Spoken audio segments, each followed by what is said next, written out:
Ela told us Yaakov. These are either the children, the descendants of Yaakov, or these are the chronicles of Yaakov. Yosef ben Shmai Shana.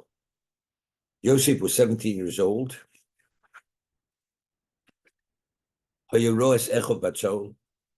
He would shepherd his brothers with the sheep, meaning he was the lead shepherd. Vunar b'nei es b'nei Bilo es b'nei Zilpo, and he himself, Vunar, which alludes to the fact that he behaved the way youth behaves, with a certain degree of immaturity.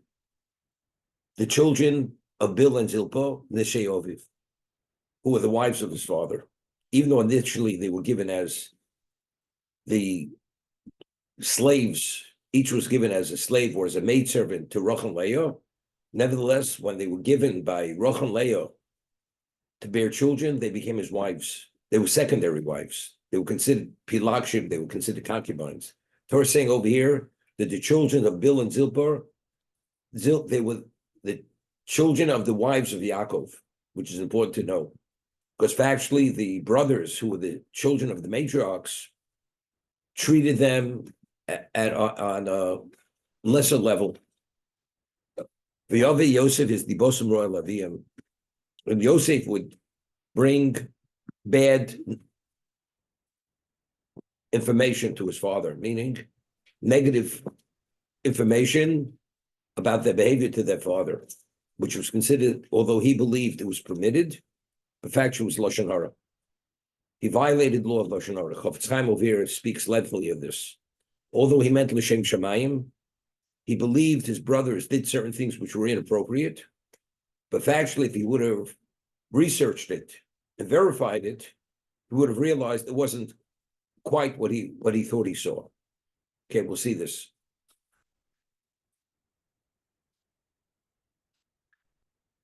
Ela told us Rashi. Ela shall told us Yaakov. These are the chronicles of Yaakov. Ela Yishuveim v'Guleim. These are their various settlings and their involvements. Achabo l'chol Yishuv. Finally, until they finally came to settle. Sibri Shono, Yosef and Shva Esrei Shono. Firstly, Yosef was 17 years old. That's when all the issues began. Al Yedezen is Galgul Yodem Mitzrayim. Due to what happened with Yosef, ultimately they ended up going to Egypt. So Achich Yishuv Pshuto Shal Mikro Leos Dibur Dovid Dibur Al-Fanov. That's the simple and sin of the apostle. Medsha God Doresh Tola Kosef told us Yaakov Yosef. All the involvements of Yosef, of Yaakov, whatever happened with Yaakov was due to Yosef, meaning that was the objective. Originally, who did he want to marry? He wanted to marry Rachel. Rather than marrying Rachel, Lavan deceived him and he married Leah until then he married Rachel, but it took 14 years for him to have a child. On the 14th year, he had the child from Rachel. So everything from that first moment till then was due to ultimately to have that child from Rachel.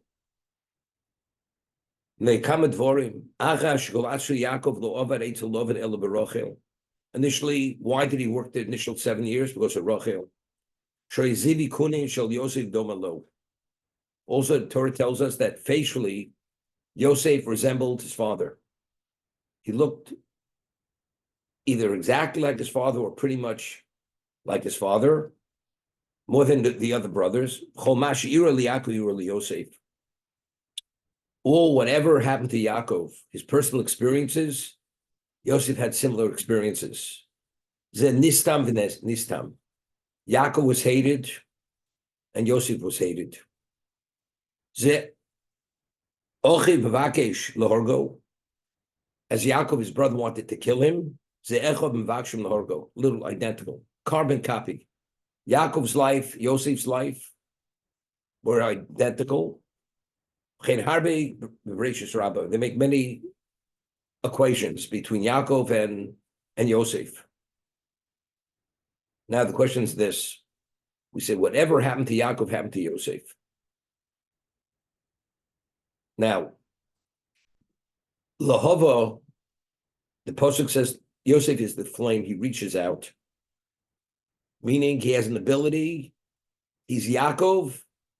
He has Yaakov's ability. However, he has one aspect which he has over Yaakov.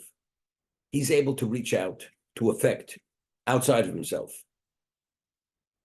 I mentioned the name of Rabbi Simply yesterday, that we find that Yaakov, once he had his children, the whole concept of Vayikram Shem Hashem ceased to be. That outreach to impact and influence others, that was no longer part of Yaakov's responsibility to the world, but rather it's to build the infrastructure of Klal Yisroel and to secure it, and they themselves have that representation of Kedusha. And their existence, what they give forth, that impacts on the world. That if they are actually secure and they advance, the world itself has greater level relevance to spirituality. They're able to dominate anything which is on the other side of the fence, so to say. Evil becomes less because the Kedusha becomes more intense and advances more. That was Yaakov. Yosef went beyond that. Yosef, we find, was the viceroy in Egypt. We're going to see in a moment that when Yaakov finally found out that Yosef was alive, who does he send to establish the Beis Medrash, the location of where Yaakov will be to establish his spirituality, that they should be secure Torah-wise? That was Yehuda. Yosef provided the physical setting for the spiritual. Yaakov sent Yehuda to establish the spiritual. Yehuda addressed the spiritual of Klal Yisroel. That's the infrastructure. Yosef provided for the infrastructure, the material, the location, the sustenance. That was Yosef. Because Yosef, what does Yosef represent? As we discussed, he represents the physicality that's totally subordinated and dedicated to facilitate spirituality. That's what Rachel represents. That's what Yosef represents. And that's why they're able to dominate Esav, because he represents the material for the sake of the material. Okay?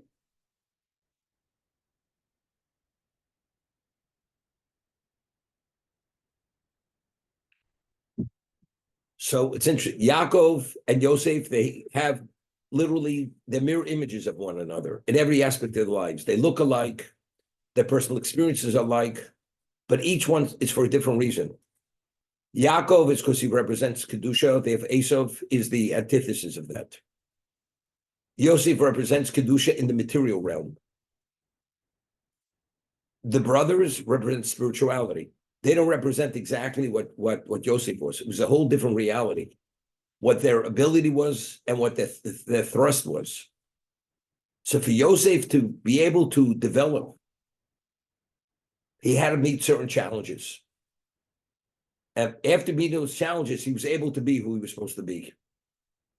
Right? The whole concept of challenges in life is what?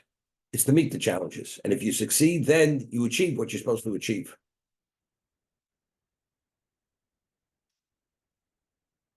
And I'll respond. Good. What was the equivalent for Yosef of Yaakov going to the tent of Shem and Ever to learn how to live in a hostile environment? Let's discuss. We explained, why did Yaakov go to Shem Ve'ever? All his life, he was 63 years old when he received the brachos from his father. When he fled, he detoured to Shem Ve'ever for 14 years. Although all his life he was dedicated to learning, he was Yaakov Ishtam Yoshev Oholim, but he needed those additional 14 years. So we explained what was he learning in Shem Ve'ever during those years. Yaakov never believed he'd have to leave Eretz Yisrael, the confines of Eretz Yisrael. So all the Torah that he had studied addressed what Eretz Yisrael represented, Eretz HaKadosha. Now he's leaving, and as we explained, Yaakov is the patriarch who represents Golus, exile. Now, how do you deal with all the issues what exist outside of Eretz Yisrael in Golus? That was the Torah that he'd studied in Shem Ve'ever.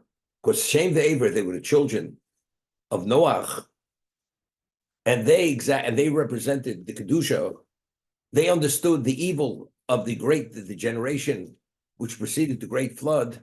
Therefore, he went to be mentored how to deal with all that evil that exists in the world, which he was not exposed to.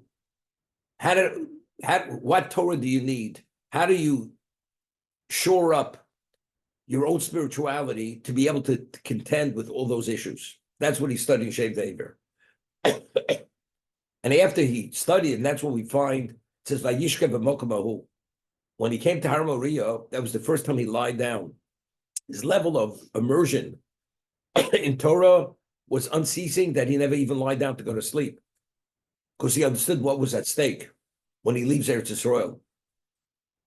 Yosef is ki ben skunim, though. It says, so literally it means he was born to him in his old age, or one interpretation is zivi kun and dom l'shaloviv.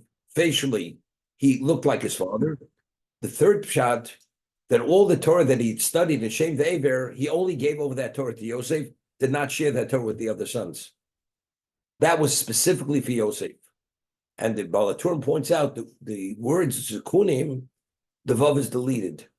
Without the Vav, without the vowels, the word Zekunim is read Zekanim. He loved Yosef ki Zekanim, though, because he was the only one who had the capacity to take that Torah that he learned from the Zekanim, from Shem Ve'ever, to be able to utilize it to deal with the Golus, to deal with Egypt, to prepare for the exile. So he was mentored in this area, the Quilin Shem Ve'ever. This is what his father, because his father understood. That was part of the Lahava. That's part of the being able to reach out and deal with all the issues which are outside of Kedusha.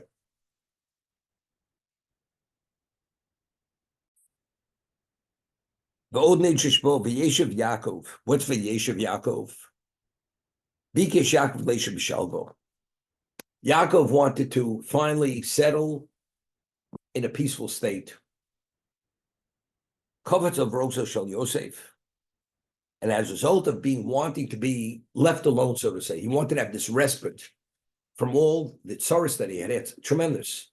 From the age of 63, he fled from his family.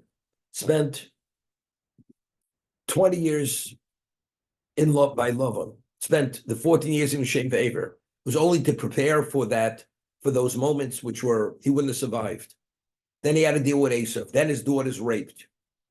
And then after Shimon and Levi, they destroy Shechem, and he's concerned that the nations of Canaan are going to destroy his family. Finally, now, he wants to have a respite from this. That's Bikesh Leisha B'shalvo. Kovetz of Rosa Shel Yosef. That precipitated and brought about this strife between Yosef and his brothers. Now, let's stop for a moment. Because Yaakov wanted to be B'shalva, that was the cause of all the strife. So we always ask, if you have a claim against Yaakov, why should it manifest itself where the children, they have these issues, and each of them are actually pay heavy prices for those issues? Because Yaakov had to be taught a lesson, so to say. Therefore, his children had this contentious relationship, which ultimately they wanted to kill him. They sold him to slavery, and Yosef suffered for years, and the brothers were punished for this, and so on and so forth. Right? How do we somehow square it away? Right? That's the old question. So we said many times, because Yaakov denied Dinah to Esav, therefore ultimately she was raped. Right? We discussed this. She was raped by Shechem. Because if you're not agreeable to allow her to marry Esav, she's going to fall into the hands of this heathen, Shechem. That's why she was raped. What does that mean? So because Yaakov fails, therefore, Dinah has to suffer, has to pay the price. Because Yaakov wants to finally have a respite. That's the reason why this contentious relationship has to evolve and develop. So we said many times from the Orach Chaim HaKodesh, Aaron's children, Aaron was meant to lose all 4 children because he was involved in the Chet Egel. Although he did not believe it had any value, but that he was involved, Yeah, Moshe Rabbeinu's tefillah annulled 50% of the decree. He lost 2 of his 4 sons rather than all 4 of them. So we had many questions. It says, Ish v'chetu yumos. The Or Chaim asked the question there. Each man is accountable for his own record, not for his father's. Secondly, it says explicitly the reason why they died, either because they gave a ruling without consulting with Moshe, or they were shuyei, or they had drunk wine. But whatever it is, but it's not that. So how do we somehow reconcile all these issues? So Chaim HaKadosh explains that based on a pasuk in Shmuel, where Shmuel HaNavi says, Ragli Chasid of Yishmar, that Hashem watches over the feet of the Chasidim, meaning things which, as a human being, it's impossible not, at some moment in life, not to make mistakes, inadvertent mistakes. That we're not angels, we're not perfect. But if a person's a Chosid, he merits divine protection, that even where a person naturally would fail, he will not fail, because Hashem always provides that divine protection. Ragle Chasida of Yishmor, he watches over the feet of the Chasidim, that they don't trip, they don't stumble. Aaron, because he participated in the Chet Egel by gathering gold, whatever it was, normally his schus should have protected his sons and given them clarity that the mistake they made, they shouldn't have made the mistake. Because Aaron deserved that level of suffering, of pain. His schus did not protect his children. So therefore, that divine protection that his sons should not make the mistake wasn't there. But that they made this mistake, if they wouldn't have that father, they didn't have that level of relationship that Hashem will watch over. Now they were on their own. It was their own choice that they made a choice to either go independent without Moshe Rabbeinu, and therefore they did certain things. So they did not merit the protection because Aaron wasn't worthy that his protection should protect his children. But ultimately, the behavior of children, everything was what? Was the choice of the children. It was the children's initiative. Dinah chose to go out to see the women of the community. That was her choice. Normally, if Yaakov wouldn't have deserved the pain of his having his daughter raped, his chus would have protected her, that even though she'd exposed herself, nothing would have happened to her. But since she did not have the chus of her father, now she's on her own. Going out is behaving irresponsibly. Or I may catch her, which Shem did, and ultimately he raped her. The same idea here. Yaakov's children, they made mistakes on their own, but that was their own choice. But if Yaakov didn't deserve that level of pain and suffering, his chus would have protected them, that this misunderstanding would have never happened. The jealousy would have never happened.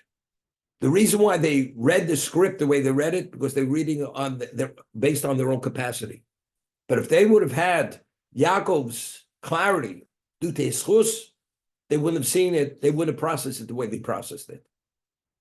So because Yaakov because he wanted to have a respite, and Hashem says, we'll see in a moment, why it was the wrong position to take. As a result of that, the result was the contentious relationship between Yosef and his brothers. Because it really is not relevant to this. It says when Rochel was barren, she says to Yaakov, give me children.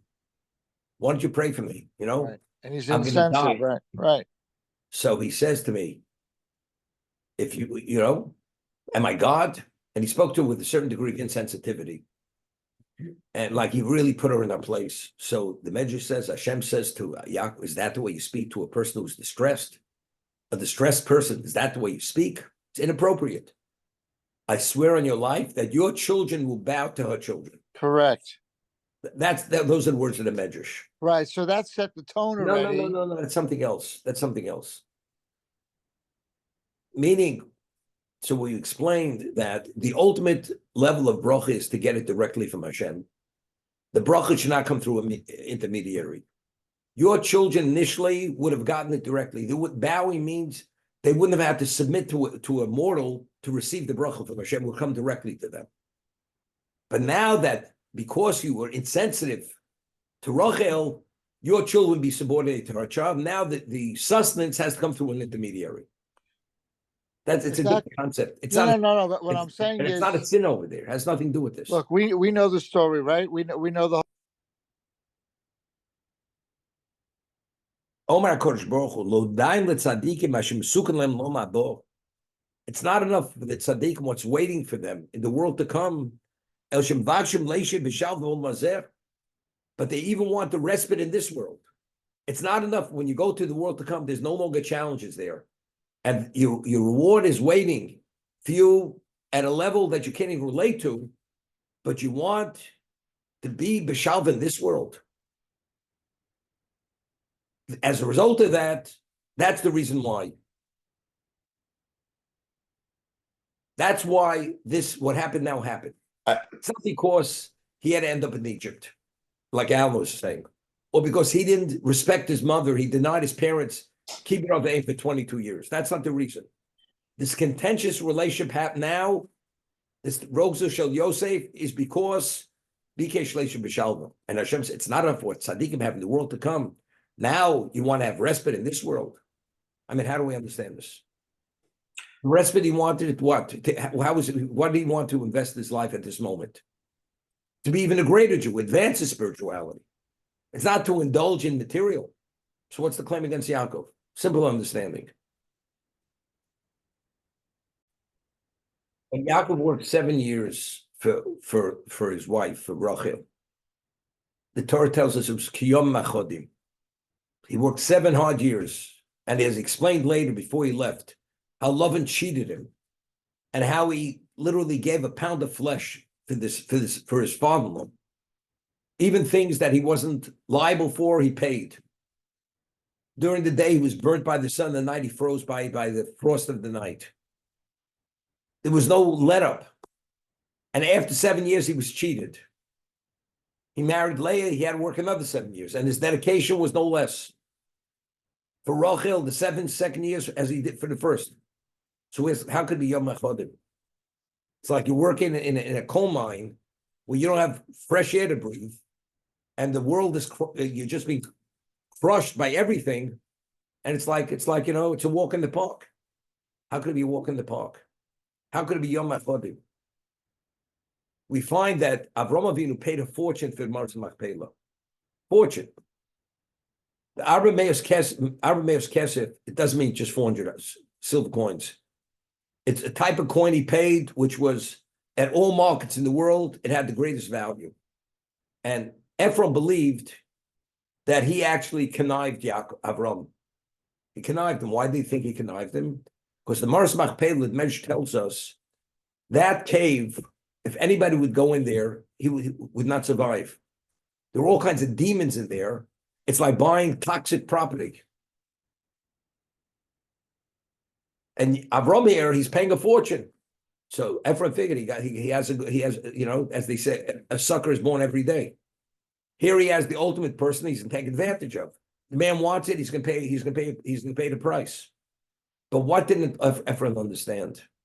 The reason why there were demons and all kinds of things and that nobody could go into that cave was because that cave was reserved. Of course, the Adam and Chava were buried there, and that cave had to be off limits because that is exclusive only for the patriarchs to be buried there. Avram knew it. Look, Ephraim didn't know it. Nobody knew it. Therefore, Avram was willing to pay whatever it cost. He's willing to pay. So whatever Ephraim thought he was actually conniving Avram. Avram was the one who was actually getting the king's ransom over there.